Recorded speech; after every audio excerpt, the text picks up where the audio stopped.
Je voudrais vous inviter à vous abonner à cette page et à recruter d'autres gens qui vont s'abonner. Pour quelle raison? Parce que c'est une chaîne qui est consacrée à la dézombification du peuple noir.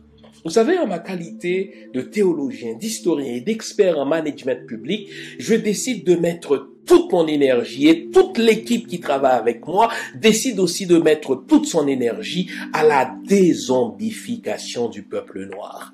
L'émission s'appelle Lumière sur le monde. Eh bien, cette lumière, ce n'est pas moi. Cette lumière, c'est le travail que nous faisons ensemble. Lorsque tout à coup, on réalise qu'on nous a roulé dans la farine, on réalise qu'on nous a trompés pendant, n'est-ce pas, des siècles, et que tout à coup, nous prenons conscience de nos ressources, nous prenons conscience de notre identité, et ayant pris conscience de tout cela, nous prenons la décision de partager ce que nous sommes, ce que nous comprenons avec les autres. Donc, nous avons besoin d'avoir une masse critique d'hommes et de femmes noirs réveillés qui vont changer, n'est-ce pas, leur pays respectif pour la gloire de nos ancêtres.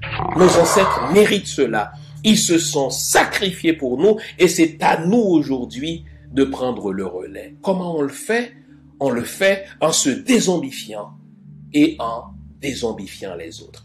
Je vous invite donc à liker ce qui se fait sur cette chaîne, à le sharer, à le partager avec les autres, à vous abonner et si vous l'avez fait déjà, à recruter d'autres qui vont s'abonner.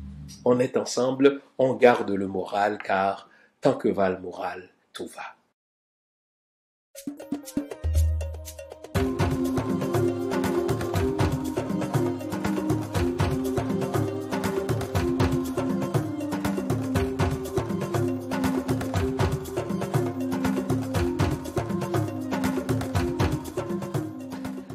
Bonjour mesdames, bonjour messieurs, bonjour le monde, bienvenue à cette autre édition de l'émission Lumière sur le monde. Comment allez-vous? Tenez, c'est le premier dimanche de l'année. Civilité oblige, je veux prendre le temps de vous souhaiter une excellente année. Qu'est-ce que cela veut dire pour moi? Qu'est-ce que cela veut dire pour vous? Mais ça dépend de chacun de nous. Pour moi, je vous souhaite la santé, pas vrai? Il n'y a pas de bien plus précieux que la santé. Je vous souhaite l'amour. C'est le carburant de notre humanité commune, quoi qu'on pense. Et je vous souhaite le succès tel que vous l'entendez. Pour quelques-uns d'entre nous, le succès se mesure à l'argent, pour d'autres le succès se mesure aux études, pour d'autres encore le succès se mesure à la famille, mais peu importe. L'acception du mot succès pour vous, eh bien, je vous le souhaite. Nous avons quelque chose en commun, nous avons, ma foi, une patrie commune. Eh bien, pour notre cher Haïti, je souhaite donc que nos dirigeants prennent conscience qu'il n'y a pas de pays de rechange. Je souhaite donc que la population haïtienne prenne conscience du fait qu'elle est seule et que pour parvenir à la victoire finale, elle ne peut compter que sur elle-même. Au fait, s'il y a une chose qui nous distingue des autres peuples, c'est que nous avons toujours été seuls. Lors de la révolution américaine, eh bien, les Américains ont su compter sur les Français. Mais quand nous, les Haïtiens, nous nous battions à la fois contre l'Espagne, nous nous battions à la fois contre l'Angleterre, nous nous battions à la fois contre la France, nous nous battions à la fois contre les États-Unis, on l'oublie souvent, eh bien, nous étions seuls. Nos ancêtres ont dû faire montre d'ingéniosité, ils ont dû faire montre d'inventivité pour dresser les puissances européennes les unes contre les autres. dresser l'Angleterre contre la France, dresser la France contre l'Espagne. Nos ancêtres ont su tirer leur épingle du jeu dans ce jeu géopolitique, n'est-ce pas, que jouaient déjà les États-Unis d'Amérique, qui voulaient que l'Amérique leur appartienne. Toujours est-il que nous avons toujours été seuls. Pourtant, quoique seuls, nous avons battu l'armée la plus sanguinaire au monde. Nous avons battu l'armée la plus puissante d'alors, l'armée napoléonienne, et nous l'avons fait tout seuls. J'aime me moquer des Français, en particulier de Charles de Gaulle, qui, dans son discours pompeux, son discours, ma foi, de victoire de la fin de la Seconde Guerre mondiale, il a proclamé que Paris s'est libéré par lui-même. Rien de plus faux. Paris ne saurait se libérer par lui-même puisque la France a capitulé après quelques jours devant l'armée nazie. Et les Français auraient encore été sous les bottes des nazis, n'était la collaboration des Américains, n'était la collaboration des Russes, n'est-ce pas, qui sont les premiers à entrer d'ailleurs à Berlin, n'était la collaboration des Anglais. Mais nous, les Haïtiens, nous avons toujours été seuls dans notre lutte pour la dignité. Nous avons toujours été seuls dans notre lutte pour la liberté. Nous avons toujours été seuls dans notre lutte pour l'égalité entre les peuples. Et mieux, même si nous avons tout fait tout seuls, cela n'a pas empêché nos ancêtres d'aider les autres. Si aujourd'hui des peuples comme le Venezuela, si aujourd'hui des peuples comme la Colombie, des pays comme la Colombie, si aujourd'hui des pays comme la Grèce, si aujourd'hui des pays comme Israël, si aujourd'hui des pays, ma foi, que dis-je, n'est-ce pas, comme, ma foi, la Libye, peuvent se targuer d'être des peuples libres, eh bien, ils ont quelque chose envers nous comme dette. Je l'ai dit à quelques reprises à cette émission, même en Asie, les gens nommaient leur fils Toussaint, justement en référence à ce nègre vertical, en référence à ce héros de la liberté qui, sans complexe, prêchait l'égalité des races, qui, sans complexe, prêchait l'intelligence égale entre les peuples. Pourtant, malgré le fait que nous avons tout fait tout seuls, tous les peuples européens se sont toujours dressés contre nous parce qu'ils ont l'intuition qu'en nous dort ce qu'on appelle véritablement un destin manifeste. Les Américains peuvent bien proclamer qu'ils ont un destin manifeste. Israël peut bien écrire un livre qu'on appelle la Bible pour se faire passer pour le peuple choisi, mais quand on comprend véritablement l'histoire, le seul peuple qui puisse véritablement se targuer d'avoir un destin manifeste, c'est le peuple haïtien. Et c'est le propos que je vais développer à cette émission d'aujourd'hui. Je le ferai en prenant pour prétexte, n'est-ce pas, cette phrase débilitante qu'on nous a apprise à l'école, ce qui prouve que toute l'école haïtienne porte la marque de la colonisation mentale. Vous vous souvenez, quand nous étions, n'est-ce pas, dans la classe de rhétorique, eh bien, nos professeurs nous apprenaient cette phrase ô combien vexatoire pour nos ancêtres, ô combien humiliante pour ceux qui ont écrit l'histoire, à savoir que la révolution de Saint-Domingue est fille de la révolution française. Quand on prend le temps d'étudier ces deux révolutions, comme moi je l'ai fait comme historien, il n'y a rien de commun entre la révolution française et la révolution haïtienne.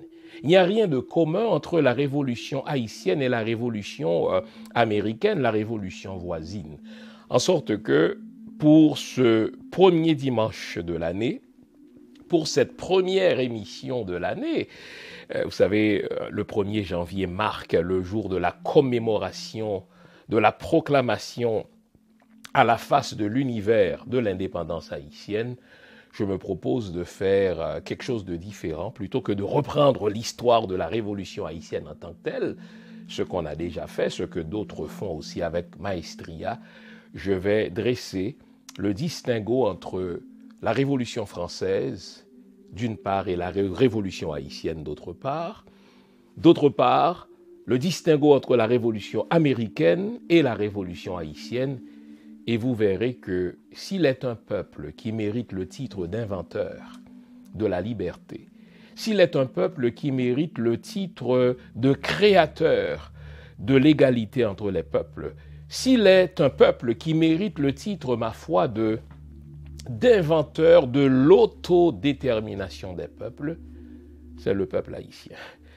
Nous verrons que la Révolution française n'a rien à voir avec la liberté. La Révolution française n'a rien à voir avec l'égalité entre les citoyens, l'égalité entre les peuples. Rien à voir. Vous verrez que la Révolution américaine n'a rien à voir avec le concept de liberté, d'égalité, rien de tout cela. Seuls les Haïtiens ont fait leur révolution au nom de la liberté. Seuls les Haïtiens ont fait leur révolution au nom de l'égalité. Seul le peuple haïtien a fait sa révolution au nom de l'autodétermination des peuples. En sorte que, vous avez vu le titre, Révolution française, Révolution américaine, Révolution haïtienne, mais qui a inventé la liberté? Malheureusement, les Occidentaux ont pris de l'avance dans leur propagande. Malheureusement, les Occidentaux sont des épistémicides, c'est-à-dire ils sont des tueurs de concepts qui ne viennent pas d'eux. Et ensuite, ils font de la propagande en disant, écoutez, c'est nous qui avons inventé la liberté, c'est nous qui avons inventé la révolution, c'est nous qui avons inventé le concept d'autodétermination des peuples. Mais quand on prend le temps de regarder les choses en profondeur, au moment où les Américains ont fait leur révolution en 1776, mais ils avaient des esclaves. Quand ils ont fait leur révolution, n'est-ce pas, les femmes n'avaient aucun droit. Alors, le concept d'égalité entre les peuples, le concept d'égalité entre les citoyens, c'est une invention, c'est une chimère pour eux. Mais quand les Français ont proclamé, n'est-ce pas, ont fait la déclaration universelle du citoyen, il n'y avait rien d'universel là-dedans, c'était pour une catégorie, mais une certaine catégorie de Français. Les femmes n'étaient pas dedans, les Noirs n'étaient sûrement pas dedans, en sorte que s'il est un peuple qui mérite d'être considéré comme un peuple révolutionnaire, ce ne sont ni les Français ni les Américains, ce sont d'abord les Haïtiens. Malheureusement, le projet de nos ancêtres a été perverti, on va comprendre pourquoi. Malheureusement, le projet de nos ancêtres a été stoppé par les peuples européens parce qu'il y avait des enjeux idéologiques, parce qu'il y avait des enjeux raciaux, racistes, que dis-je, parce qu'il y avait des enjeux, ma foi, économiques. Ils ont stoppé notre projet. Mais vous savez, comme on dit, ce qui est différé n'est pas perdu. Ce projet est encore en dormance.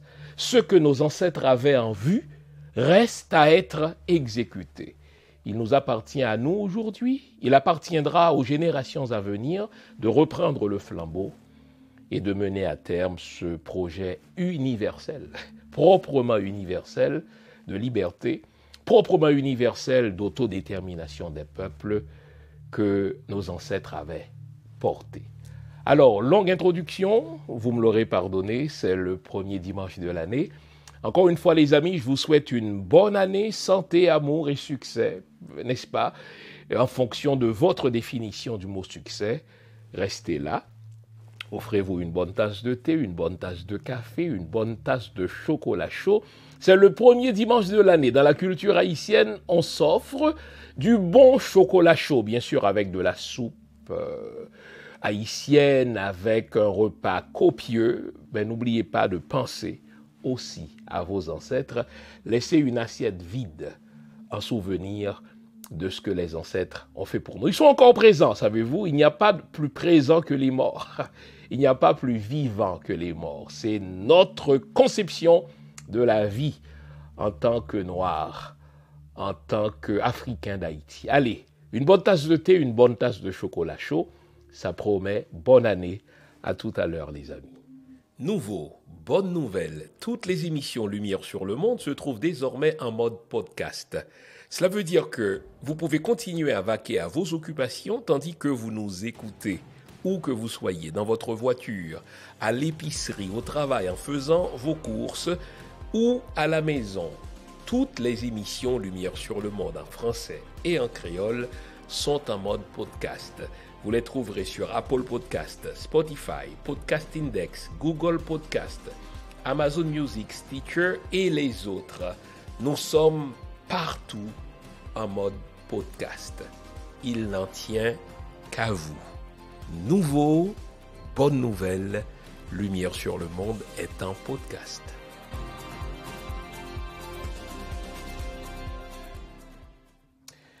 Voilà, avant la pause, on s'était promis de dresser une comparaison entre trois révolutions.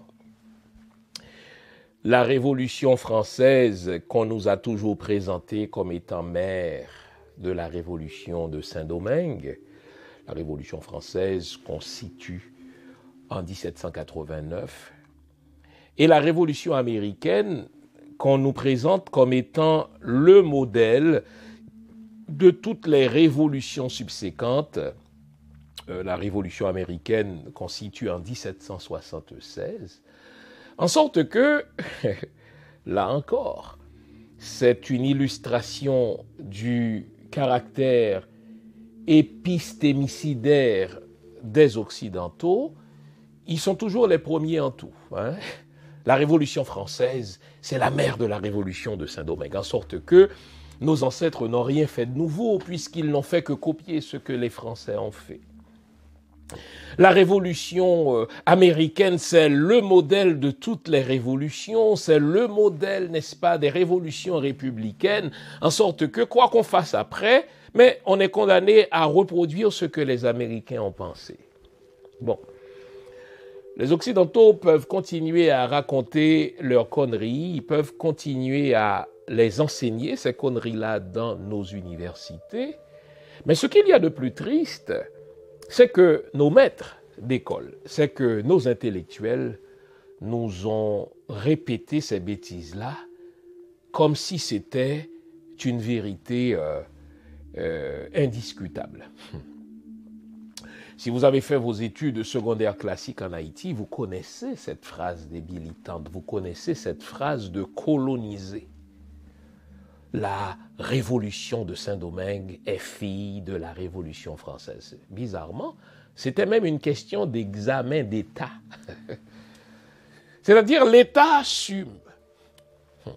Le ministère de l'Éducation nationale assume. Nos professeurs d'histoire, qui sont des répétiteurs, assument que la Révolution française, puisqu'historiquement elle est située en 1789, est la mère de la Révolution de Saint-Domingue, puisque cette dernière a abouti, n'est-ce pas, en novembre 1803.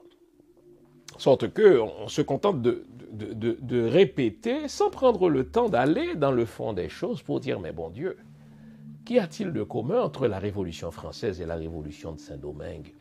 Qu'y a-t-il de commun entre la Révolution américaine et la Révolution de Saint-Domingue? Au fait, chacune de ces révolutions suit les traits de caractère fondamentaux des peuples. On va voir que ce qui est fondamental pour les Français et qui les a conduits à décapiter leur roi et leur reine n'a rien à voir avec ce qui est fondamental pour nous les Haïtiens. Ce qui était fondamental pour les Américains et qui les ont portés à se livrer dans une guerre civile et qui les ont portés à congédier à toute fin pratique leur roi, n'a rien à voir avec ce qui a porté nos ancêtres à faire la révolution. Et quand on va regarder ces trois mouvements sociaux, ces trois mouvements politico-sociaux ou sociopolitiques qui ont produit des changements, un seul de ces trois mouvements mérite proprement le terme de révolution. Quand on entend par révolution changements radicaux, quand on entend par révolution, n'est-ce pas, un chamboulement complet de l'ordre des choses dans une société, eh bien, vous aurez compris que seule la révolution haïtienne est une révolution. Malheureusement, les Occidentaux se sont donnés pour maudire, de tuer tout ce qui ne vient pas d'eux, tout ce qui est trop éclatant et qui vient d'ailleurs. Ils vont non seulement réduire cela en silence, ou alors ils vont pervertir cela et tenter de nous faire croire, même à nous, les enfants de ces véritables révolutionnaires haïtiens, ils ont tenté, et à bien des égards, ils ont réussi, et quelle réussite macabre, ils ont réussi à nous faire croire que notre révolution à nous est fille de leur révolution à eux. Et à la fin de l'émission, vous aurez compris que même si pompeusement les Français peuvent continuer à parler de révolution française, parce que c'est eux qui écrivent des livres et c'est eux qui contrôlent leur propre narratif dans les médias, même si ils vont tenter et ils ont réussi à faire croire à nos maîtres et à nos ministres de l'Éducation nationale que notre révolution est fille de leur révolution, nous devons, à partir de maintenant, reprendre le contrôle de nos narratifs et dire, mais tout cela, c'est des mensonges, tout cela, c'est de la propagande. S'il est de ces trois mouvements, un mouvement qui mérite d'être appelé proprement révolutionnaire, c'est bien le mouvement sociopolitique des Haïtiens. Alors, commençons par regarder la Révolution française, dont on dit qu'elle est mère de la Révolution haïtienne.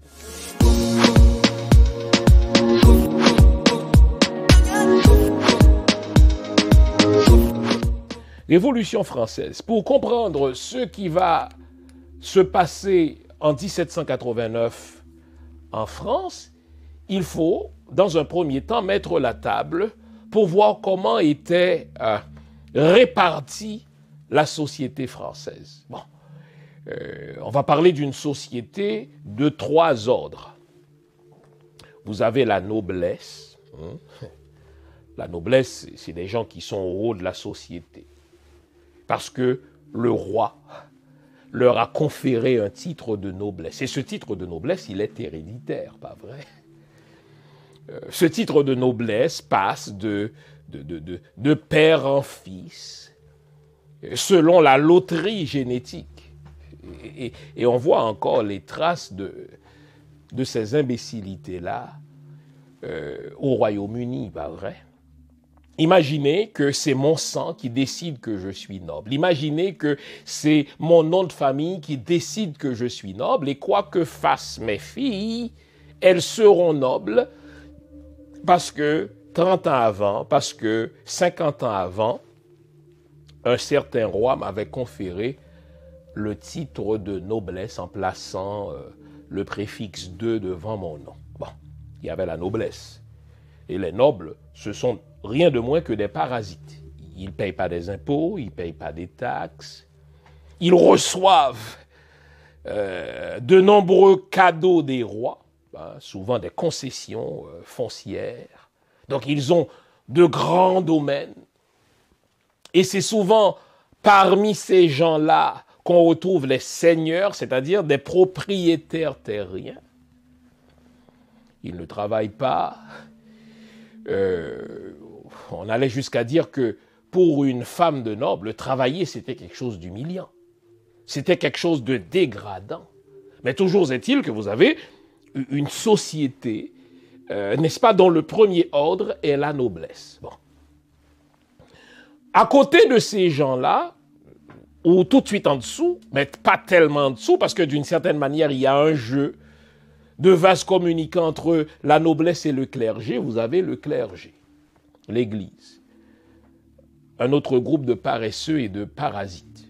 C'est des gens qui vous prêchent des illusions, des gens qui vous prêchent le ciel, des gens qui vous prêchent le paradis, n'est-ce pas? Et qui, parce qu'ils vous font croire à des chimères, parce qu'ils réussissent à vous faire avaler des couleuvres, n'est-ce pas, se donnent des privilèges dans la société.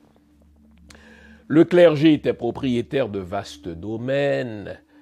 Le clergé, cela va sans dire, ne payaient pas de taxes, ne payaient pas d'impôts, et le clergé, n'est-ce pas, se partageait les pouvoirs avec les politiciens. Vous savez, depuis que saint Augustin a distingué entre deux sortes de pouvoirs, le pouvoir, n'est-ce pas, spirituel et le pouvoir, on va dire, matériel, eh bien, les monarchies et le clergé se partagent le pouvoir. Et parce que le clergé a une grande influence sur la population, le clergé devient très riche. Les prêtres vous vendaient, exemple, n'est-ce pas, le pardon. Quoi que vous ayez fait de votre vie terrestre, eh bien, si vous achetez des indulgences, si vous achetez le pardon, n'est-ce pas, que confère le Vatican au nom de Dieu, eh bien, vous passerez de l'enfer au paradis, après un certain temps, au purgatoire. Mais tout cela se vend à prix d'argent. Les gens qui étaient manipulés par l'Église et qui avaient peur d'aller en enfer, eh bien, qu'est-ce qu'ils faisaient? Ils faisaient don de leurs biens à l'Église, hein, n'est-ce pas? Les testaments en sont là pour en témoigner. Donc, vous avez un premier ordre qui est la noblesse, des parasites. Nobles, pourquoi? Parce que, tiens, ils sont des fils de nobles. D'où vient le titre de noblesse? Le titre de noblesse a été accordé par des rois. OK? Et vous avez le clergé, donc l'Église, qui est immensément riche en France. L'Église qui est comme toujours corrompue, l'Église qui est comme toujours, n'est-ce pas, perverse. Il y a toujours eu des scandales de pédophilie, il y a toujours eu des scandales, n'est-ce pas, d'agression qui pesaient sur l'Église, mais c'était accepté et toléré parce que l'Église était puissante. L'Église pouvait bannir un roi et l'obliger à se mettre à genoux en plein hiver pour demander pardon au pape.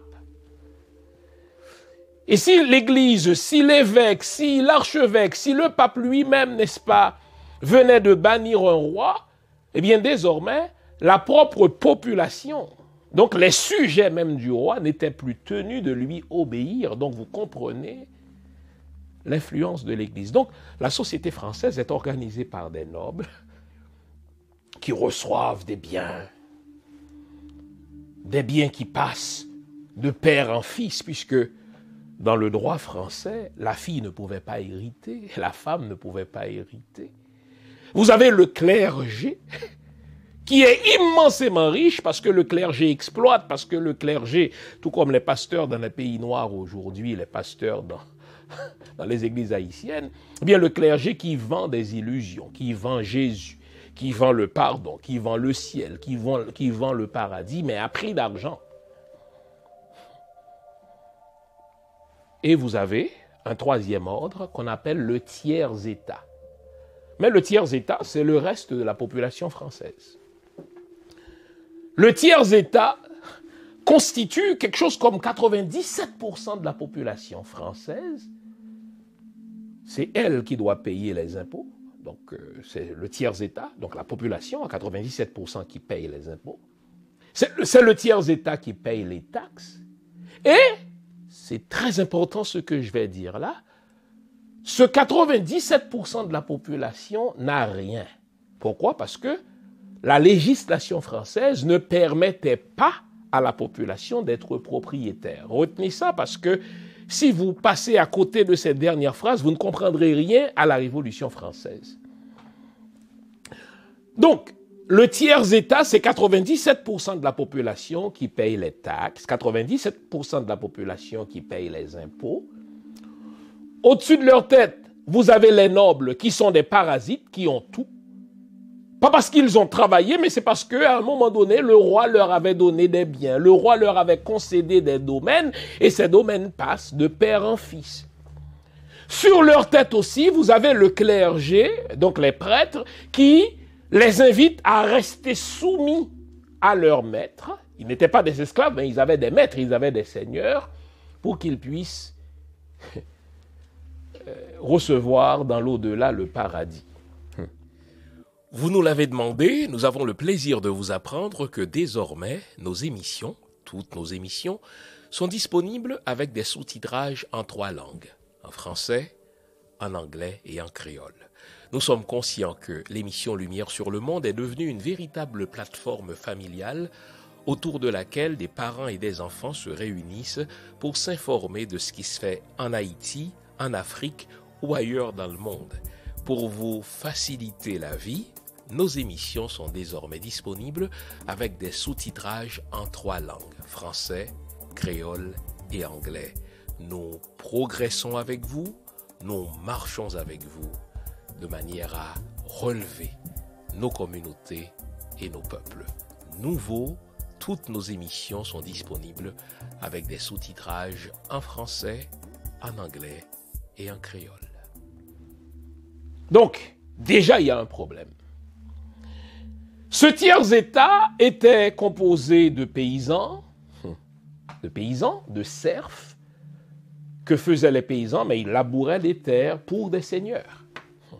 Des seigneurs qui étaient des nobles, comprenez bien. D'où trouvaient-ils leurs terres, ces seigneurs-là? Mais parce que le roi leur avait fait des concessions. Le roi leur accordait, leur donnait des domaines, puisque la monarchie, c'est la propriétaire, enfin c'est la propriétaire originaire des terres en France. Nous sommes au XXIe siècle. C'est des notions qu'on a un peu de difficulté à comprendre aujourd'hui. C'est pour ça qu'en tant qu'historien, je dois vous replacer dans le contexte. Imaginez, les amis, toutes les terres de France appartiennent au roi. Pourquoi? Le roi est le propriétaire originaire. C'est l'expression consacrée de tout. Les terres appartiennent au roi. Le roi, c'est le représentant de Dieu. Le roi, selon sa bonne volonté, accorde des concessions, donc concède des domaines aux nobles, jamais au tiers-État, jamais à la population. Et le tiers-État, qui est composé entre autres de paysans, eh bien les paysans doivent travailler sur les domaines des seigneurs. Et en contrepartie, eh bien les seigneurs leur donnaient une partie de la récolte. Quand la récolte était mauvaise, quand le temps était mauvais, quand les intempéries frappaient les récoltes, vous comprendrez, n'est-ce pas, la suite, eh bien les paysans n'avaient rien. Ils pouvaient crever de faim. Et si les paysans tentaient de se révolter contre leur seigneur, qu'est-ce qui se passait? Le roi, n'est-ce pas, envoyait l'armée pour mater dans le sang toute tentative de révolte. Écoutez bien comment va naître la Révolution française. Entre-temps, dans le tiers-État, vous avez une autre catégorie des gens qu'on appelle des bourgeois. Initialement, c'était des habitants de bourg. Eux, ce sont des commerçants. Ils n'ont aucun titre de noblesse. Ils n'ont pas d'égalité avec les nobles. Ils n'ont pas d'égalité avec le clergé, avec les prêtres, sauf que à force de bosser dans de petits commerces, à force d'économiser grâce, n'est-ce pas, au commerce, ils ont réussi à se faire un pécule, à avoir de l'argent, parfois à avoir beaucoup d'argent. Sauf que dans une société de caste, comme celle de la France du XVIIIe siècle, qui à toute fin pratique était la France du Moyen-Âge, eh bien, vous pouvez avoir beaucoup d'argent, vous pouvez avoir, si vous voulez, des biens à vendre, des boutiques à vendre, mais ça ne vous rapporte pas grand-chose parce que, de toute manière, vous payez des taxes et des impôts pour les nobles parce qu'eux ne payent pas. Mais en plus, il y a des postes auxquels vous n'aurez jamais accès. Vous n'avez pas beaucoup de droits. Il y a des professions auxquelles vous n'avez pas accès parce que vous n'êtes pas noble. Et le roi, n'est-ce pas, à qui tout appartient, n'est pas là pour vous, il est là pour les nobles. Ne comptez pas sur le clergé non plus pour vous défendre parce qu'à bien des égards, vous êtes devenus, n'est-ce pas, des concurrents, non seulement pour les nobles, mais également pour le clergé qui veut votre argent. C'est souvent dans cette sous-catégorie sociale qu'on va retrouver des intellectuels, qu'on va retrouver les philosophes, qu'on va retrouver, n'est-ce pas, si vous voulez, de grands auteurs qui vont tenter si vous voulez, d'activer la conscience de la population française par le théâtre, qui vont tenter d'activer la conscience de la population française par des œuvres littéraires, justement, qui écrivent dans des journaux pour faire comprendre à la population que ça ne va pas, il faut que quelque chose change dans cette société. Et voilà que l'occasion va leur être offerte à ces intellectuels-là. Voilà que l'occasion va leur être offerte à ces bourgeois-là qui ont de l'argent, mais qui n'ont pas beaucoup de droits, qui ont de l'argent, mais qui aspirent à l'égalité avec les nobles, qui ont de l'argent, mais qui voudraient, n'est-ce pas, tout simplement prendre la place des nobles pour que tout le monde paye des impôts. L'occasion va être offerte à ces gens-là parce que le roi va annoncer quelque chose qui se faisait déjà depuis le Moyen-Âge, c'est-à-dire les États généraux. Les États généraux, c'est une espèce de convocation par le roi des élites de la société française, entendons élite politique, entendons élite intellectuelle, entendons élites économiques, pour réfléchir sur les changements à apporter dans la société. Donc, les bourgeois qui veulent la place des nobles, les intellectuels qui veulent que les choses changent, les politiciens qui sont dans le Parlement, parce qu'il y a toujours eu un Parlement en France. Le Parlement ici, oui, ça faisait des lois, mais c'était surtout pour s'occuper de la justice, pas pour changer les choses politiquement. Alors, dès l'annonce des États généraux par le roi, les philosophes, les intellectuels, les bourgeois vont profiter de ces États généraux-là pour produire dans la société française des changements qu'ils ont toujours souhaités. Que veulent-ils? Une chose. Ils veulent, eux aussi, devenir propriétaires. Ce n'est pas normal que toutes les terres appartiennent au roi et que le roi concède ces terres-là aux nobles, qui, eux, sont des seigneurs, qui embauchent des paysans qui travaillent pour eux et qui, en contrepartie, n'est-ce pas, ont une partie de la récolte. Et quand il y a intempérie, ils n'ont rien. Nous, ce qu'on veut, on veut que les choses changent et que tous puissent devenir propriétaires et que tous puissent mener leur vie comme ils l'entendent en fonction, n'est-ce pas, de l'énergie qu'ils mettent dans le travail. En sorte que, chers amis, vous pouvez retenir cette phrase-là. La Révolution française a eu lieu au nom de la liberté foncière. Les Français vont faire leur révolution. Encore une fois, c'est un terme pompeux, il faut dire les choses. Hein. Même si je serais minoritaire, je le suis déjà. Même si ma voix risque d'être ridiculisée, il faut remettre désormais le terme révolution française en question. Eh bien, les Français vont provoquer les changements sociaux du XVIIIe siècle pour qu'ils deviennent propriétaires. Parce que la législation ne leur permettait pas à eux tous d'être copropriétaires. La terre appartenait au roi qui donnait ces terres-là essentiellement aux nobles, aux seigneurs et à l'Église. Et la vaste majorité de la population n'avait rien. Vous avez au fil des années une sous-catégorie, les marchands, les bourgeois, qui sont devenus riches, mais qui n'avaient pas d'égalité de droit avec les nobles et qui ont voulu tout changer pour avoir leur part du gâteau au nom de leur travail. Alors ils vont profiter des États généraux, dans un premier temps pour proposer une monarchie constitutionnelle, qui va plus tard finir par une république, qui va finir plus tard par un empire avec Napoléon, qui va revenir plus tard à une monarchie. Les Français vont aller chercher les Bourbons. Mais quand vous regardez ce que la Révolution française, ce que ces changements du XVIIIe siècle ont produit, si vous prenez le temps de lire les archives pour bien comprendre le mobile des Français lorsqu'ils ont fait le 14 juillet 1789, qu'est-ce qu'ils voulaient? Ils voulaient l'égalité des droits en matière de propriété foncière. Donc, on peut résumer, sans ironie, les Français ont décapité leur roi pour avoir un bout de terre. Nous voulons avoir le droit d'être propriétaires, nous aussi, nous les bourgeois. Nous voulons, nous aussi les intellectuels, n'est-ce pas, être égaux aux nobles. Nous voulons en finir avec ces titres de noblesse qui n'ont rien à voir avec la dignité des humains, ces titres de noblesse qui n'ont rien à voir avec l'égalité entre les citoyens. On veut être égaux aux nobles. Donc, pour nous assurer d'être égaux aux nobles, eh bien, qu'on bannisse les titres de noblesse. Et rapidement, on va en finir avec la noblesse.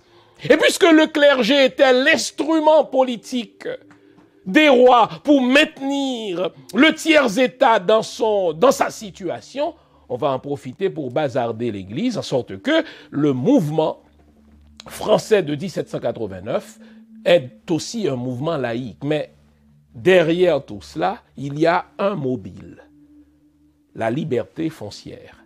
Il y a un mobile, la propriété foncière.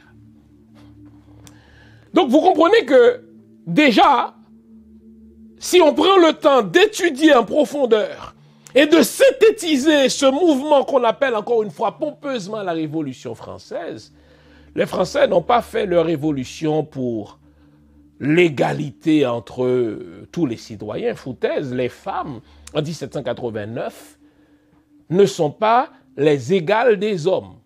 On ridiculisait les femmes qui voulaient, elles aussi, avoir leur part de liberté. Quand on parlait de la Déclaration universelle des droits de l'homme, mais par l'homme, on entend le blanc qui pisse debout. Parce que cela n'incluait pas les Noirs.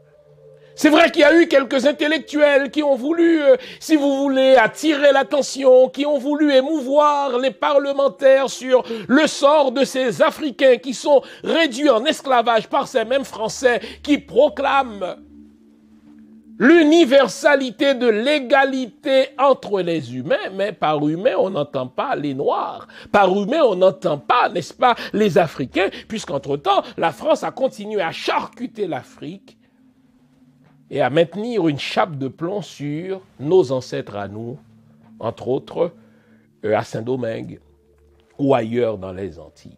Donc, s'il vous plaît, arrêtons à partir de maintenant de répéter cette propagande des Européens.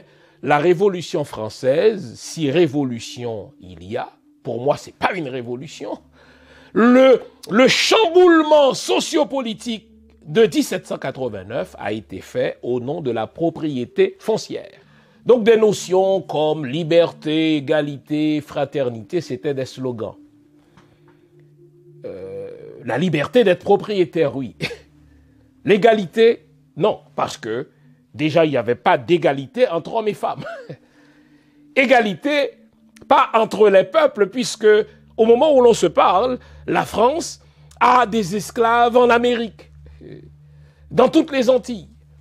Donc, c'est pas l'égalité, ce n'est pas la liberté pour tous, c'est la liberté pour les intellectuels, la liberté pour les bourgeois qui avaient de l'argent et qui voulaient devenir propriétaires.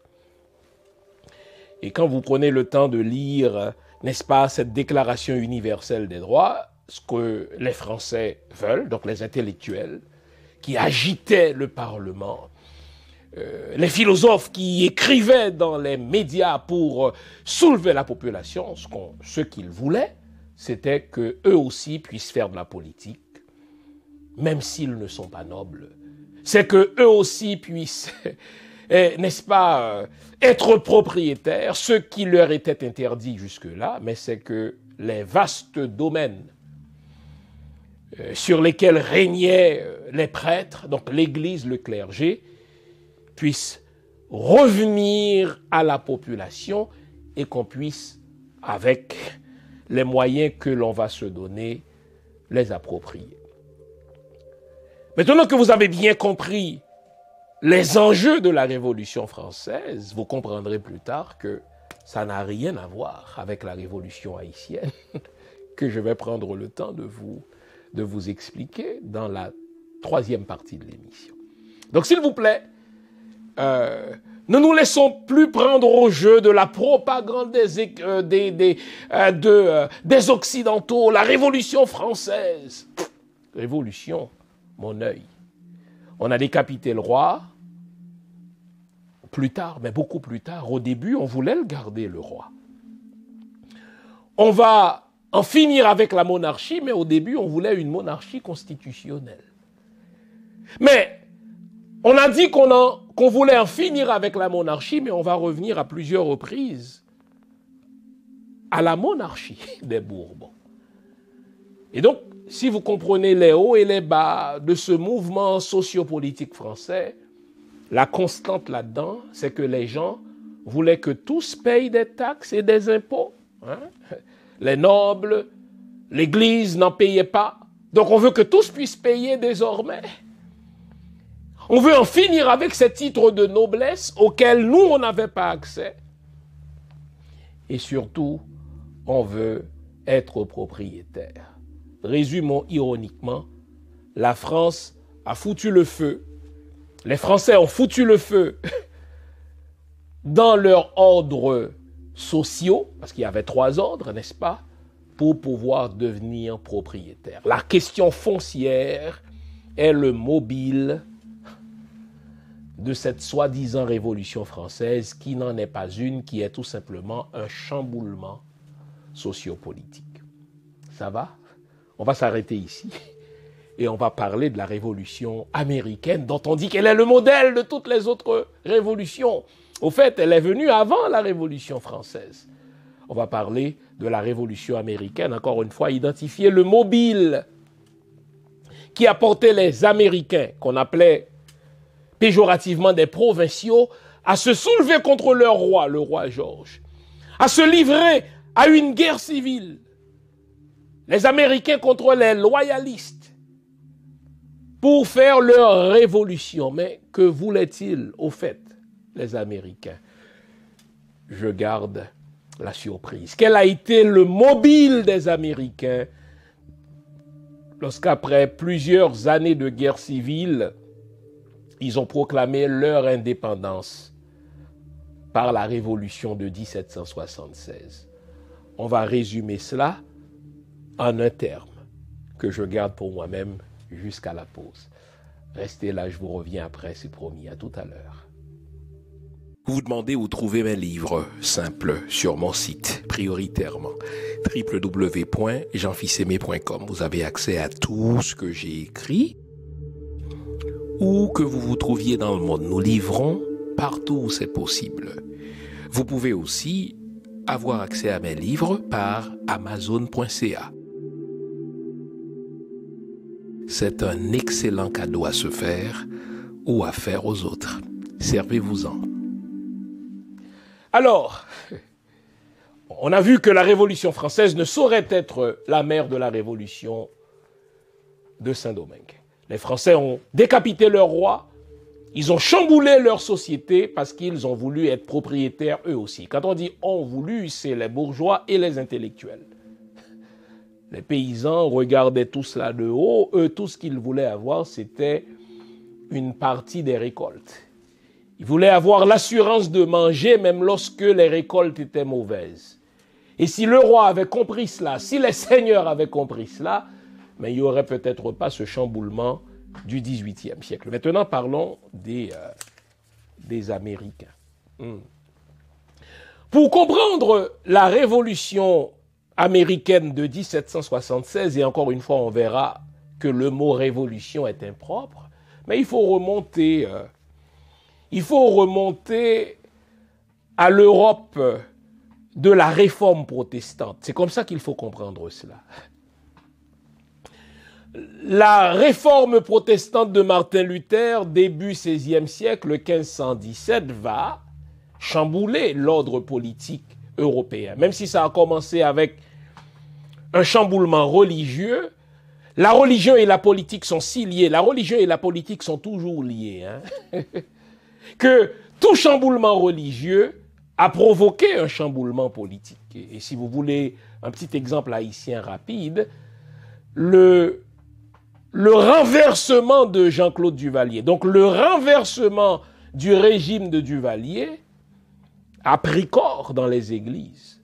Les prêtres ont commencé à dénoncer les Duvaliers. Un certain prêtre, n'est-ce pas, de Saint-Jean-de-Bosco, était devenu très populaire parce qu'il lançait des messages épicés contre le régime. Et quand la religion se dissocie de la politique tombe.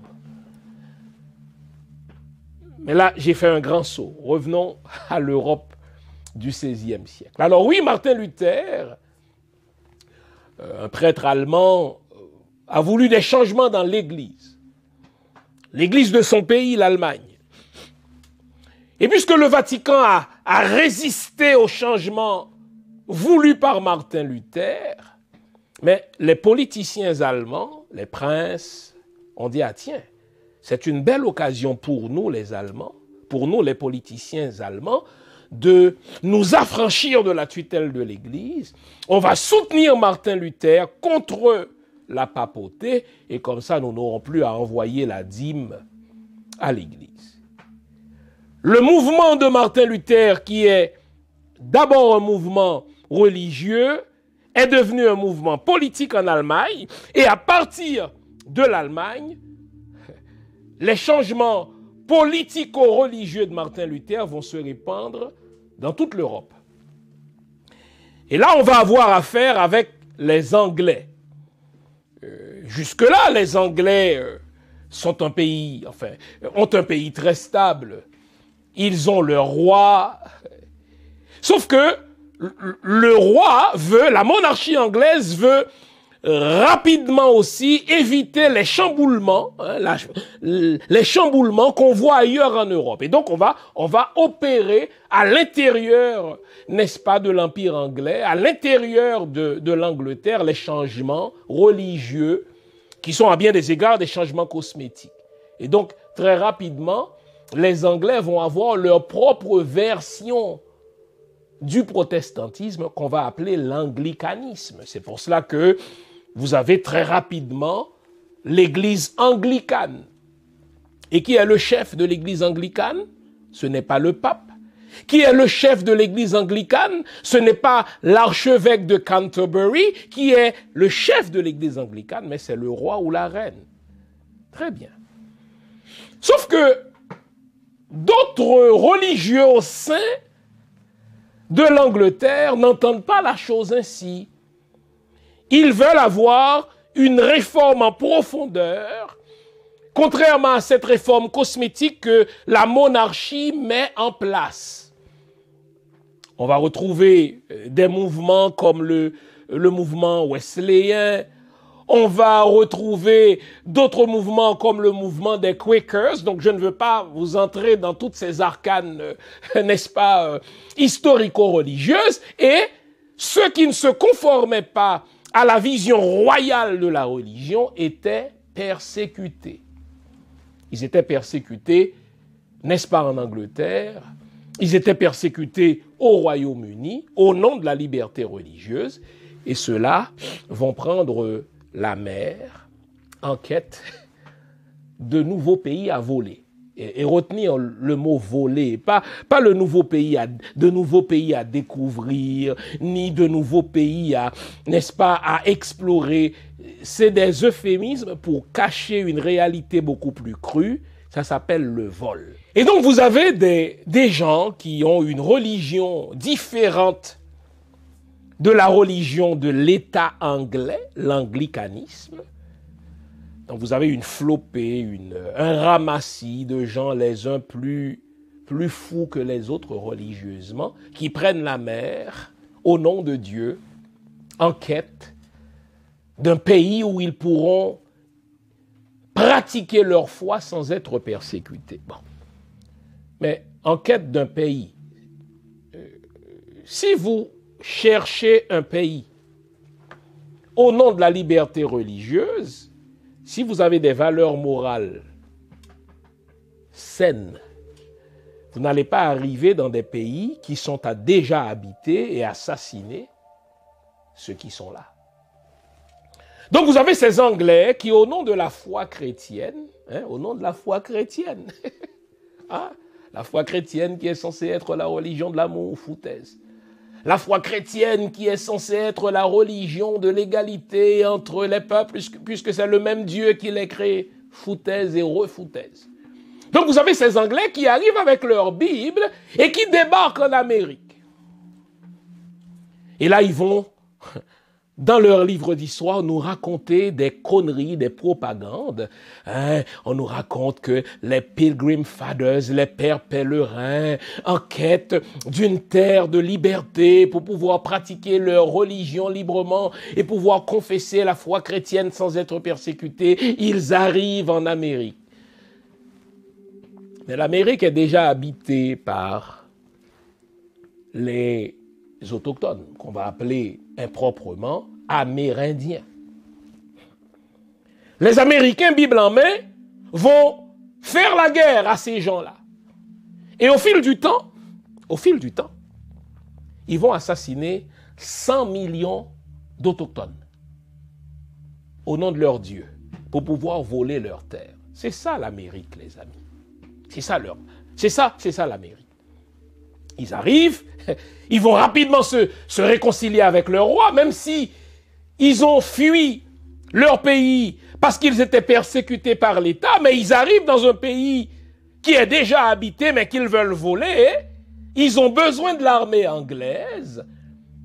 Et là, rapidement, la monarchie, le roi va comprendre qu'il y a des avantages là-dedans, dans ce nouveau continent, qu'il y a de l'argent à faire, n'est-ce pas? Les riches vont comprendre, les nobles, ceux qui ont de l'argent vont comprendre, mais mon Dieu, il y a des terres là.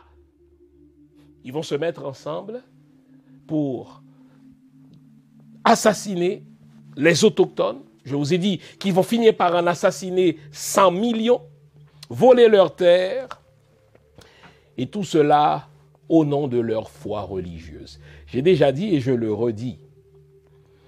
À chaque fois qu'un peuple se réclame de la Bible, à chaque fois, écoutez bien, à chaque fois qu'un peuple se réclame de la Bible, ce que je dis de la Bible, je pourrais aussi le dire du Coran. À chaque fois qu'un peuple se réclame de la Bible, il va faire trois choses. D'abord, il va voler la terre des autres. 2, il va avoir des préjugés contre les autres qu'il va finir par assassiner. Et 3, il va réduire ces peuples-là en esclavage. La religion judéo-chrétienne est coextensive du vol. La religion judéo-chrétienne vole toujours. Elle pille toujours. La religion judéo-chrétienne est coextensive, n'est-ce pas, à l'assassinat. Dès qu'un peuple se réclame du judéo-christianisme, il va assassiner les autres peuples qui ne sont pas chrétiens. Et 3, puisqu'on ne peut pas assassiner tout le monde, ceux qui restent, on va les réduire en esclavage. Si vous lisez bien votre Bible, la Bible justifie le vol des terres. Est-ce que Moïse et Josué n'ont pas volé selon la mythologie vétérotestamentaire, la mythologie de l'Ancien Testament? Est-ce que Moïse et Josué n'ont pas volé la terre des Cananéens au nom du fait que Dieu leur donne cette terre-là? 1, 2. Est-ce que Josué et l'armée d'Israël n'ont pas assassiné les peuples qui étaient là? C'est dans la Bible. Et 3, est-ce que les Israélites n'ont pas réduit en esclavage ceux qui étaient là au nom de Dieu? Donc si vous comprenez ça, vous ne serez plus surpris du comportement nazi de Binyamin Netanyahou, du comportement nazi de l'État d'Israël vis-à-vis des Palestiniens. Puisqu'ils ne sont pas juifs, ils sont des animaux, on va les tuer au nom de Dieu, on va voler leurs terres au nom de Dieu et on va réduire les autres en esclavage, même si le mot esclavage, n'est-ce pas, a disparu aujourd'hui. Donc vous avez ces Anglais qui arrivent, n'est-ce pas, en Amérique, qui volent la terre des autochtones, qui les tuent, et qui les réduisent aussi en esclavage. Et puisque, à un moment donné, ils vont s'apercevoir que les autochtones ne sont pas nombreux, ils vont faire venir, comme tous les autres peuples européens, des ancêtres de l'Afrique pour venir travailler pour eux. Jusque-là, ça va bien. les Anglais qui arrivent en Amérique se voient comme les sujets du roi. Le roi leur donne une armée, ils acceptent bien, n'est-ce pas, les lois du Parlement britannique, du Parlement anglais. Le Parlement britannique pouvait légiférer sur les colonies, n'est-ce pas? Même si à l'intérieur des colonies, c'était la même chose, n'est-ce pas, au Canada, même si à l'intérieur des colonies, on pouvait avoir un Parlement qui légiférait, n'est-ce pas, à l'intérieur des colonies, il ne fallait pas que ces lois-là entrent en contradiction avec les lois anglaises qui sont promulguées par le Parlement britannique. Jusque-là, ça va bien, pas vrai? Sauf que l'Angleterre, ayant été impliquée dans une série de guerres, était au bord de la faillite. L'Angleterre était en guerre à un moment donné contre la France, l'Angleterre était en guerre, n'est-ce pas, contre d'autres peuples européens, et donc les caisses anglaises, les caisses de l'État anglais s'étaient vidées et il fallait regarnir ces caisses-là. Et quand l'État a besoin d'argent, il va voler ailleurs, ce que font les Européens, mais il va aussi surtaxer sa propre population. Et donc on va promulguer pour l'Amérique une série de lois qu'on appelle des lois intolérables. C'est l'expression consacrée en histoire. On va passer un certain nombre de lois que les Anglais qui vivent en Amérique vont estimer intolérables. Mais si vous analysez chacune de ces lois intolérables, il y a une constante, il y a un fil d'Ariane. Ces lois-là viennent grignoter à chaque fois sur la liberté commerciale des Américains. Ils ne peuvent pas acheter le thé avec qui ils veulent. Ils ne peuvent plus vendre, n'est-ce pas, leurs produits à qui ils veulent. En particulier, le thé qu'ils pouvaient acheter, n'est-ce pas, aux Chinois ou revendre, n'est-ce pas, à d'autres peuples, le roi George a fini par le leur interdire. Et donc, vous notez que les Américains vont faire une longue guerre civile. Ils vont se soulever contre leur roi, pas au nom de l'égalité entre les citoyens, pas au nom de la liberté générale. Ils vont faire une guerre civile qu'ils vont finir par appeler révolution au nom de la liberté commerciale. Au fait, les Américains ont fait la guerre civile pour le fric. C'est pas pour rien que dès qu'on est américain, on aime l'argent. Mais oui, parce que c'est dans leur ADN. Autant que les Français ont renversé, ont décapité leur roi pour avoir un bout de terre, autant les Américains vont faire une guerre civile pour le fric.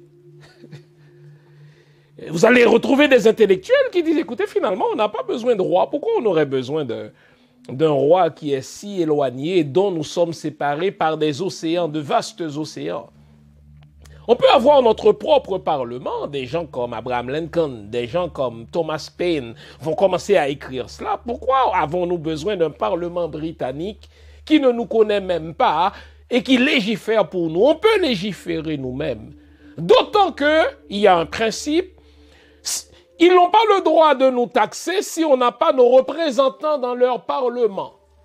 C'est le fameux slogan en anglais, no representation, no taxation. Or, no taxation without representation. Si nous ne sommes pas représentés au Parlement, le Parlement n'a pas le droit de nous taxer. Les Anglais vont faire leur chamboulement au nom de la liberté commerciale, pour le fric. D'ailleurs, quelques années plus tard, la fameuse guerre civile des Américains sous Abraham Lincoln, elle va être faite au nom de quoi? Au nom du fric. Vous avez une partie parmi les États qui voulaient abolir l'esclavage, pas parce qu'ils aimaient les esclaves, mais c'est parce que les États-Unis commençaient à s'industrialiser. Il en coûtait moins cher à un industriel de faire travailler une machine que de faire travailler un humain, qu'on appelle l'esclave, entendons un Africain. Certains États voulaient cela, d'autres États, les États du Sud ne voulaient pas parce que eux, leur économie reposait sur le coton et ils avaient besoin de la main-d'œuvre humaine pour faire marcher leur coton. Et donc, ils ont fait la guerre civile, là encore, au nom du fric. Donc, quand les Américains écrivent dans leur billet de dollar « In God we trust », en Dieu nous croyons, le Dieu auquel ils font référence, c'est vraiment le billet. C'est pas Jésus, enfin Jésus c'est un mot, vous connaissez ma conviction, c'est un construit social.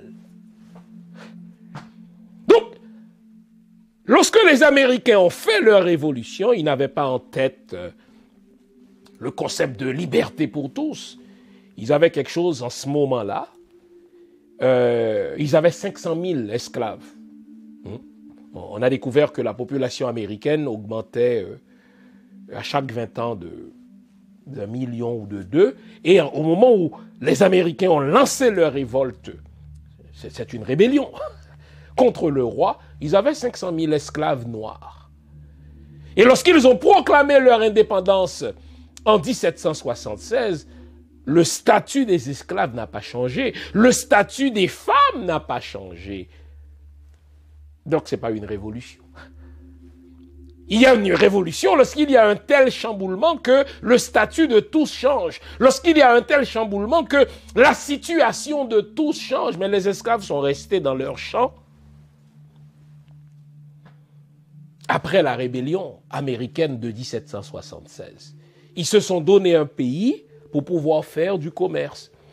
Ils se sont donné un pays pour pouvoir vendre leurs marchandises à qui ils voulaient. Ils se sont donné un pays pour éviter d'être taxés par un parlement qui est séparé d'eux de plusieurs océans. Ils se sont donné un pays pour pouvoir se diriger eux-mêmes et faire du commerce à qui ils veulent. Donc, si on résume bien, ce qu'on appelle improprement la révolution américaine, c'est un chamboulement qui s'est fait au nom du fric, au nom de la liberté commerciale. Alors moi, quand j'entends des collègues historiens, des collègues universitaires répéter que la révolution américaine, c'est le modèle de toutes les autres révolutions parce qu'ils ont inventé une république. Une république pour qui? Prenez le temps de lire aujourd'hui encore la Constitution américaine, qui est la deuxième plus vieille au monde. Et aujourd'hui, vous avez une belle idée du fait que la Constitution américaine était écrite par des élites et pour le bien des élites, vous avez le fameux collège électoral. Vous pensez que l'Amérique est une démocratie, mais voyons, vous n'y croyez plus, là. Vous n'y croyez plus. Vous avez un président qui peut avoir moins de votes populaires que son concurrent, mais on s'en fout du vote populaire. Ce ne sont pas les citoyens qui élisent le président, c'est le collège électoral. Ça veut dire, c'est un petit club, un boys club, conçu par des élites politiques qui, finalement, disent, voici qui on veut comme président. Mais si vous pensez que les États-Unis sont un modèle républicain, un modèle d'égalité et de liberté pour tous, cette fameuse grâce présidentielle, qui est au fait une prérogative royale, hein? Les Américains se sont donné une république avec un président en croyant se défaire du roi, mais ils ont gardé des prérogatives royales. Imaginez, le président peut gracier qui il veut, y compris se gracier lui-même. Ah! Jusqu'à ce que Donald Trump ait commencé à gracier tout le monde, on avait tendance à oublier cela. Mais jusqu'à ce que le débile Biden ait décidé de gracier son propre fils, alors qu'il avait passé les 4 dernières années à dire qu'il ne le ferait jamais, hein? Et il a dit, moi je gracie mon fils pour quelle raison? Parce que la justice est trop politisée. Imaginez, le gars, il est accusé de détention illégale d'armes, ce qui est terrible. Quand on détient illégalement une arme, ça veut dire que cette arme-là peut être vendue dans la contrebande et aller tuer des gens, on s'en fout. Le fils de Biden est accusé de corruption en Ukraine, entre autres, n'est-ce pas? Seulement parce qu'il avait le titre Biden, il siégeait sur un conseil d'administration en Ukraine et il faisait des millions à cause de cela. Et malgré le fait qu'il a été condamné par la justice, son père, parce qu'il est président, décide de lui pardonner. Vous appelez ça une république où tous sont égaux? Voyons. Si c'est vous qui étiez condamné, est-ce que vous auriez eu la grâce de Biden? Non, parce que vous n'êtes pas le fils de Biden. Si c'est vous qui étiez condamné, est-ce que vous auriez eu le pardon de Biden? Non, vous n'êtes pas fille de Biden. Donc, il n'y a pas d'égalité entre les citoyens. Vous voyez jusqu'où mène la prérogative royale. C'est vrai qu'aujourd'hui, notre chef d'État n'est plus un roi, il est un président, mais le président garde les mêmes vieilles prérogatives, n'est-ce pas, familiales, les mêmes vieilles prérogatives sanguines, puisque le gars, il a le sang Biden, Biden ne peut pas permettre que son fils aille en prison, il le gracie. Et vous continuez à répéter la même connerie que les États-Unis sont un modèle de démocratie. Non, c'est pas une démocratie, puisque c'est le collège électoral qui élit. Là, une démocratie, c'est un homme, un vote, une femme, un vote, et on va compter les votes. Et celui qui a le plus grand nombre de votes devrait être proclamé automatiquement président. Non, c'est le collège électoral conçu par des élites politiques, des élites intellectuelles, pour faire en sorte que ce ne soit pas la populace, que ce ne soit pas la canaille, que ce ne soit pas le simple citoyen qui ne comprend rien à la politique qui élise son président, mais c'est finalement nous les élites. Donc, le système américain, c'est un système très élitiste. Alors, vous allez arrêter à compter d'aujourd'hui de dire que la révolution américaine, c'est le modèle de toutes les autres révolutions. Foutaise, refoutaise, propagande occidentale, pour réduire en silence la beauté, pour réduire en silence la singularité, pour réduire en silence le rayonnement de la révolution haïtienne. Alors, on s'arrête une dernière fois et on va voir comment la révolution haïtienne est la seule vraie révolution, comment la révolution haïtienne n'est fille d'aucune autre révolution. La révolution haïtienne, c'est une révolution sui generis. C'est un phénomène à part, dans le sens que pour la première fois, un peuple noir va s'affranchir de l'esclavage des Occidentaux. Pour la première fois, un peuple noir va proclamer à la face de l'univers. Et il va le faire tout seul qu'il est indépendant. On s'arrête ici, les amis. Et je reviens après cette dernière pause. À tout à l'heure, les amis. Vous l'aurez remarqué, on a changé notre site web. Sur le site web, vous trouverez plusieurs onglets. L'onglet Accueil vous souhaite la bienvenue et tout de suite après, vous tombez sur l'onglet Biographie. Alors là, vous avez une idée des études que j'ai faites. Ensuite, vous avez l'onglet Boutique. Dans l'onglet Boutique, vous trouverez mes livres. Jusqu'à présent, j'en ai écrit 14.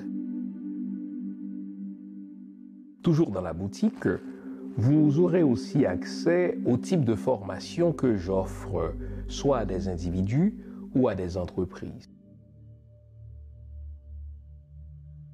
Vous avez aussi l'onglet Événements. À l'onglet Événements, on vous dit ce que je fais, où je le fais et quand je le fais. Comme ça, si je présente une conférence quelque part, si je donne une formation quelque part, vous le savez.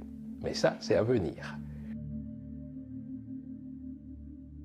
À l'onglet Articles, vous avez accès à quelques-uns des articles que j'ai fait paraître sur moult sujets.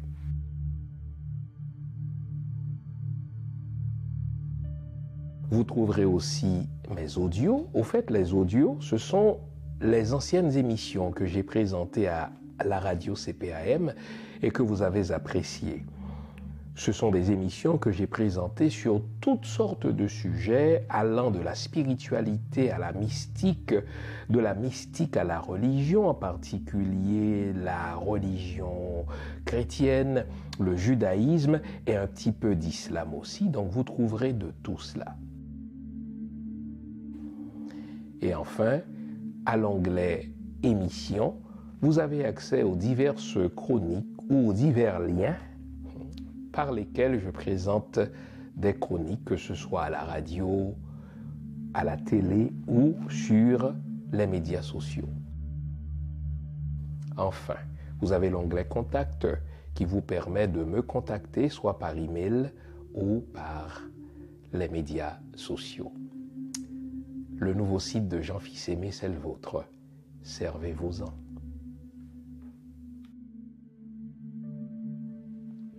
Maintenant, posons-nous la question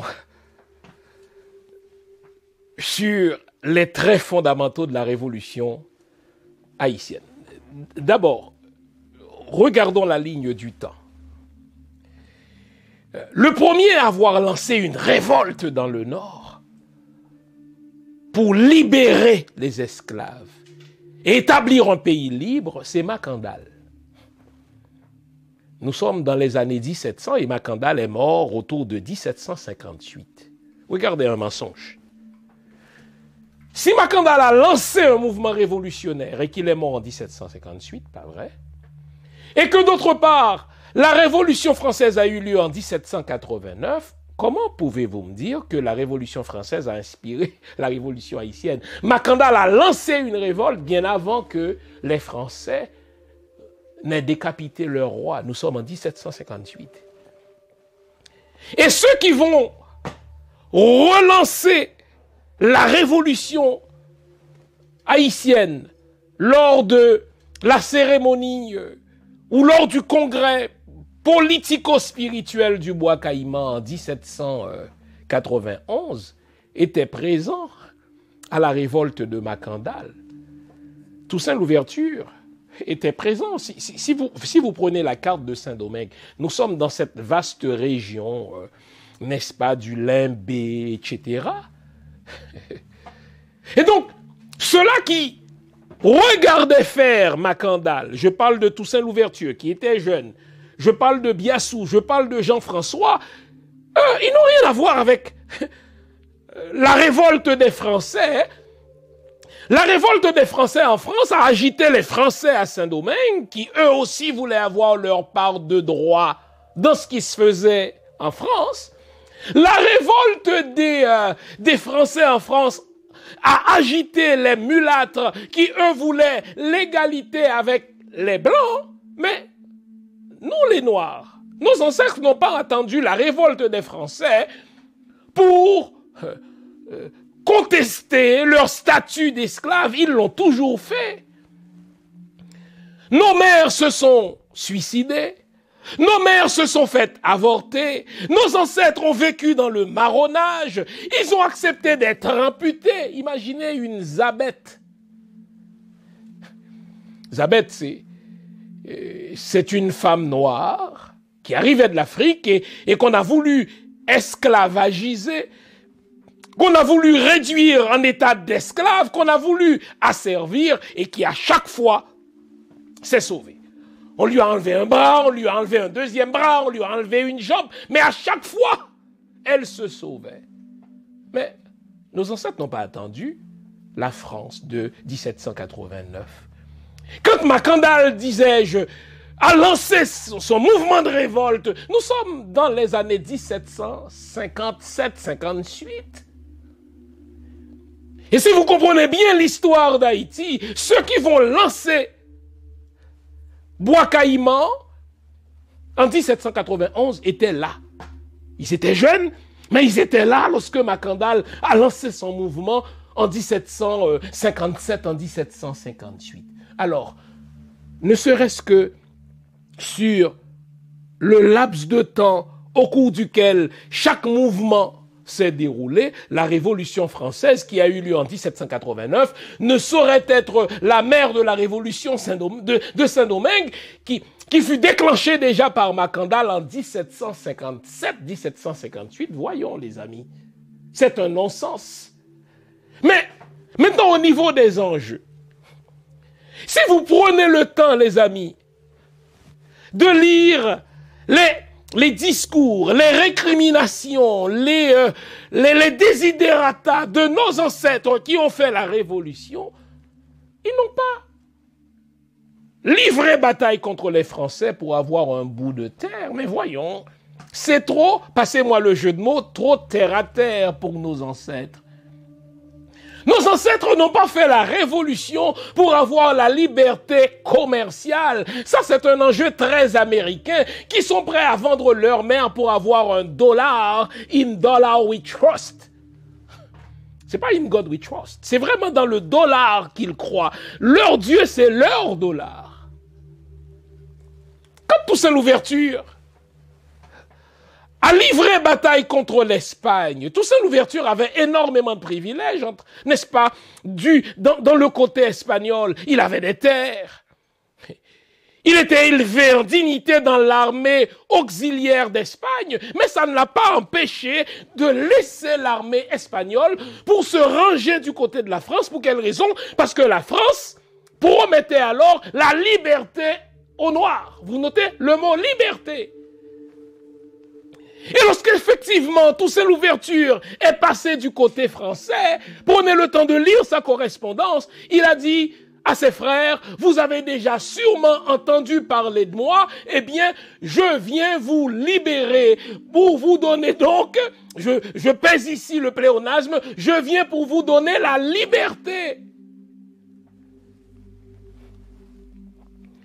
Si vous lisez la Constitution de Toussaint Louverture, qui est un modèle, chers amis, eh bien, le premier mot, le premier terme que Toussaint va utiliser, il va dire désormais sur ce bout de terre, l'esclavage sera aboli à tout jamais.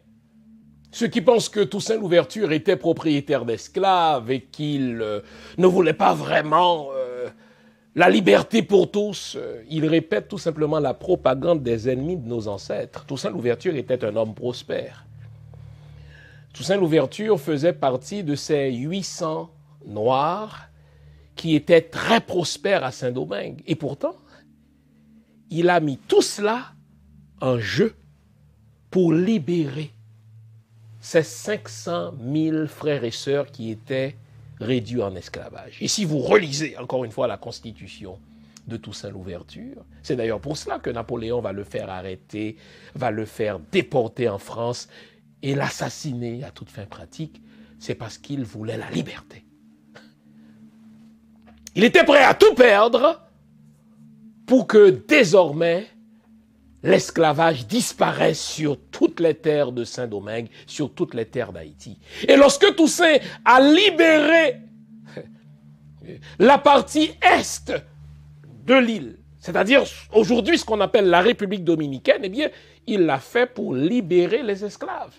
Il ne restait plus un seul esclave là où Toussaint Louverture passait. Et on l'appelait justement, les femmes blanches, les femmes espagnoles l'appelaient Toussaint le Sublime. C'est le titre de mon livre sur Toussaint. Parce que cet homme-là était sublime dans sa détermination pour donner la liberté à tous. La liberté et l'égalité. Parce que si vous regardez le gouvernement de Toussaint, on y retrouvait des blancs, on y retrouvait des mulâtres, on y retrouvait des noirs aussi. Si vous prenez le temps, n'est-ce pas, de consulter ceux qui faisaient partie de la constituante, de la constitution de Toussaint Louverture, il y avait des blancs, il y avait des mulâtres, il y avait des noirs. Nos ancêtres sont pétris de la notion de l'égalité, ils sont pétris de la notion de liberté. Alors, on a déporté Toussaint, comme vous le savez, mais ce sont les disciples de Toussaint qui vont pousser la révolution. Donc, le projet de Toussaint Louverture qu'il avait lancé, qui est au fait le projet de Macandal, qui est au fait le projet de Zabet, ce sont les soldats de Toussaint Louverture, les Dessalines, les Christophe, qui vont pousser ce projet à terme. Pour eux, ce n'était pas une question de bien. La preuve, c'est que lorsque Leclerc est arrivé et qu'il a fait des offres à Henri Christophe, Christophe qui était un homme immensément riche, un homme d'affaires prospère, Christophe a foutu le feu dans son propre manoir. Parce que pour lui, ce n'était pas une question de terre, ce n'était pas une question de liberté commerciale comme les Américains, ce n'était pas une question de devenir propriétaire terrien, c'était une question de liberté. Plutôt que de perdre ma liberté, je fous le feu dans mon manoir. Et le slogan « Coupez tête, boulet caille », c'est comme ça qu'il faut l'entendre. Si les Blancs pensent pouvoir nous ramener à l'esclavage, si les Blancs pensent pouvoir nous acheter et nous accorder quelques privilèges à nous, les officiers, contre, n'est-ce pas, le retour en esclavage du reste de la population, nous allons couper les têtes et brûler les cases, couper les têtes, brûler les maisons, car nos ancêtres sont pétris d'abord par la question de liberté. Il n'y a jamais eu question dans le mobile des soldats haïtiens. Il n'a jamais été question dans la motivation de nos va-nu-pieds, dans la motivation de l'armée des Incas, parce que c'est le nom que Dessalines a donné, n'est-ce pas, à l'armée indigène. Ce n'était pas la question de la terre. Nos ancêtres n'ont pas été mobilisés par des questions matérielles, par des questions futiles, par des questions terre à terre, sans mauvais jeu de mots. Nos ancêtres étaient motivés par l'idéal de la liberté. Ils étaient motivés par l'idéal de l'autodétermination des peuples. Ils étaient motivés par l'idéal de l'égalité entre les peuples. Ils vont donc foutre une raclée à l'armée européenne la plus puissante d'alors, l'armée française. Ils vont obliger Rochambeau, n'est-ce pas, à déguerpir avec le reste de son armée française. Et si vous voulez comprendre l'idéal de nos ancêtres, relisez la constitution de Dessalines, la constitution impériale de 1806. Haïti serait une terre de liberté et tous ceux qui mettraient le pied sur ce territoire seraient désormais considérés libres. C'est vrai, par intégrité intellectuelle, que certains propriétaires, majoritairement des mulâtres, certains propriétaires, minoritairement de hauts gradés noirs, vont pervertir les idéaux de nos ancêtres en s'accaparant, après la révolution, des terres. On a compris que pour la plupart des mulâtres, l'enjeu ce n'était pas la liberté, l'enjeu c'était de mettre la main, c'était de faire main basse sur les terres dont ils disaient appartenir à leur père. En sorte que Dessalines a dit, le grand Dessalines, du vivant de votre père, vous n'avez jamais réclamé leur terre. Maintenant qu'ils sont morts ou bien qu'ils sont retournés en France, désormais leurs terres vous appartiennent et les Noirs, dont les pères sont en Afrique, n'auraient-ils donc rien? Donc vous notez que l'idéal des Saliniens, c'est la liberté. Le temps nous manque, les amis. Mais vous savez ce qui me distingue d'un Canadien? Moi, en tant qu'Haïtien, ressortissant haïtien détenant un passeport canadien. Vous savez ce qui me distingue d'un Québécois? Moi, ressortissant haïtien vivant au Québec depuis 35 ans. Vous savez ce qui vous distingue de l'Américain, vous qui vivez aux États-Unis comme Haïtien. Vous savez ce qui vous distingue, vous comme Haïtien, qui vivez, je ne sais pas, n'est-ce pas, au Chili ou partout. Vous n'avez peut-être rien, mais vous avez le réflexe de la liberté. Et c'est pour cela que nos ennemis ne nous comprennent pas. Après 35 ans au Canada, ils ne comprennent pas que je sois encore attaché à Haïti. Ils ne comprennent pas que vous, malgré vos succès en terre étrangère, vous soyez encore viscéralement attaché à Haïti. Parce qu'Haïti, c'est le seul symbole de la liberté véritable.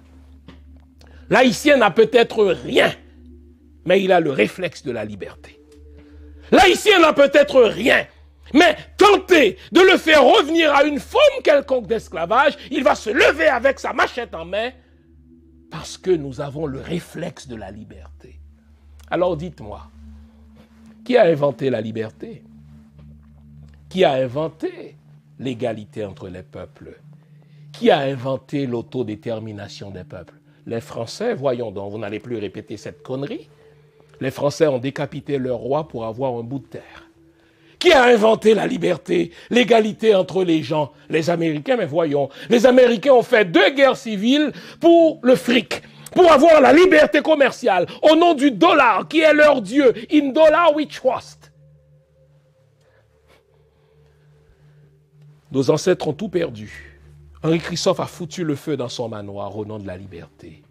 Dessalines, qui disait « coupez tête, boule écaille », il a foutu le feu dans sa maison qu'il construisait, n'est-ce pas, au Gonaïves, ou à Saint-Marc, je pense, au nom de la liberté. Toussaint Louverture a accepté de tout perdre au nom de la liberté. Macandal, qui était un cocher, c'est-à-dire un privilégié, il a mis sa vie en jeu au nom de la liberté. Alors c'est vrai qu'aujourd'hui, nous n'avons rien. L'idéal haïtien a été stoppé par tous.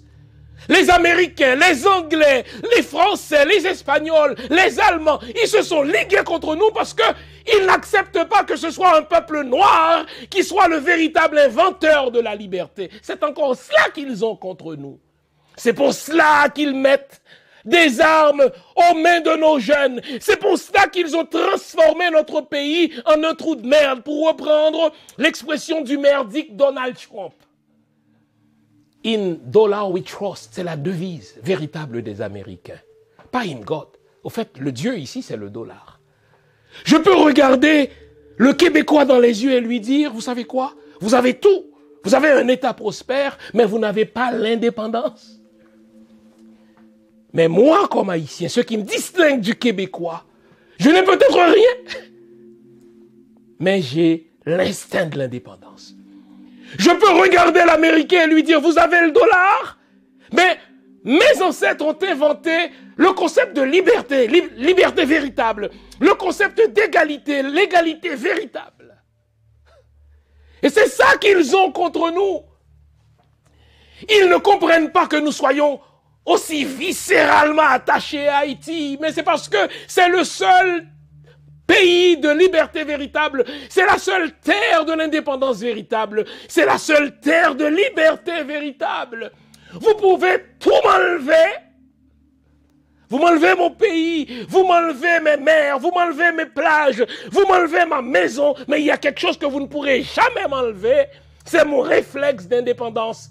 L'Haïtien, c'est le seul noir qui regarde le blanc dans les yeux et qui lui dise merde. Et c'est ce que les Blancs n'arrivent pas à comprendre. C'est ce que nos ennemis n'arrivent pas à comprendre. Ils disent, Jean, à chaque fois qu'on parle d'Haïti dans les nouvelles, c'est jamais pour les bonnes raisons. C'est des terroristes qui font fuir la population. C'est des terroristes qui tirent sur des avions. Mais regardez, on fait ça aussi au Mexique. On fait ça aussi à la Jamaïque. C'est des terroristes, n'est-ce pas, qui décapitent des gens. Mais alors, merde, dites-moi pourquoi vous êtes autant attachés au Canada, n'est-ce pas, à Haïti, après 35 ans au Canada? C'est parce que c'est la seule terre de liberté.